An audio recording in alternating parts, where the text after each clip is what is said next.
T'agraden els animals? Doncs prova Metazoo, un joc per a autèntic friquis dels animals. Bàsicament és el Wordle de tota la vida, tu comences ficant, potser és un pardal, doncs anem a ficar pardal, i llavors ens diu, vale, amniotes, què vol dir això? Que està dintre el grup dels amniotes, però no està dintre altres grups que comparteixi amb el pardal. No és un ocell ni res semblant, per tant, però molt probablement mamífer. Llavors, anem a tirar un que és random, capibara, eura, conto, glis, no sé què és això, però bàsicament inclou tots els animals que té pinta que són els rosegadors, també els conills i els primats i tot això.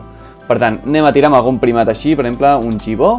Vale, mira, ens hem apropat, està dintre els catarrins, això vol dir que són els primats, però no està dintre els gibons, per tant, podem ja descartar tot el que ve ser humans, ximpanzés, tot això perquè seria dintre la branca dels gibons. Podríem provar amb un mandril o un macaco o alguna cosa així, potser? A veure, mandril.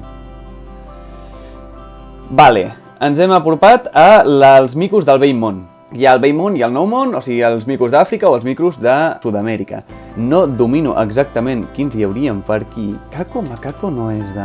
Macaco no és... Pues sí, efectivament era el macaco. Efectivament, macaco japonès, hem guanyat i així de simple, molt fàcil o complex, depèn de com li vulguis dir, però la veritat està superbé i a mi és un joc que em flipa. Sí que és veritat que és per molt friki dels animals, però és increïble. Si voleu jugar-lo és tan fàcil com anar a la web que és metazoa.com i com veureu està en català amb el que és una gozada de jugar en la llengua pròpia.